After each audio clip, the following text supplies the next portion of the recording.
ഹൃദയം, ശരീരം, ആത്മാവ്. ഹൃദയം സൃഷ്ടാവിന്റെ പവിത്ര ഭവനമാണ്. സൃഷ്ടാവിന്റെ രഹസ്യങ്ങൾ അവിടെയാണ്. ആകാശഭൂമികളിലുള്ള ഒന്നിനും വഹിക്കാൻ കഴിയാത്ത പ്രകാശം അതിൽ നിറച്ചിരിക്കുന്നു.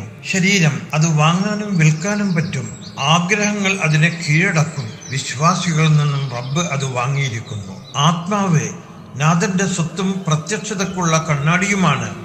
അതിൽ മറ്റൊന്നും പ്രത്യക്ഷപ്പെടുകയോ മുദ്രണം ചെയ്യപ്പെടുകയോ ഇല്ല. റബ്ബ് ആത്മാക്കൾക്ക് മനസ്സിന്റെ മറയുടെ പിന്നിൽ പ്രത്യക്ഷപ്പെടുന്നു. ആ ഹിജാബ് ഇല്ലെങ്കിൽ റബ്ബിന്റെ സൗന്ദര്യവും വിസാലും ജതുവും അടുപ്പവും തിരഞ്ഞെടുപ്പും അതിലൂടെ കരസ്ഥമാക്കാം. ശരീരം മരിച്ചാൽ ശക്തി അപ്രത്യക്ഷമായി. ഹൃദയം ശക്തമാകും. ദുരിതങ്ങൾ കുടിച്ചു സാമീപ്യത്തിന്റെ ഉന്നത സ്ഥാനങ്ങളിലേക്ക് ഉയരും. റബ്ബ് സത്യം പറയുന്നവനും വഴികാട്ടിയുമാണ്. മെന്റലി സ്ട്രോങ് ആയവർ ഇങ്ങനെയാണ് റബ്ബിന്റെ സൗന്ദര്യം ആസ്വദിച്ചത്. നമുക്കും ഇത് തുടരാം.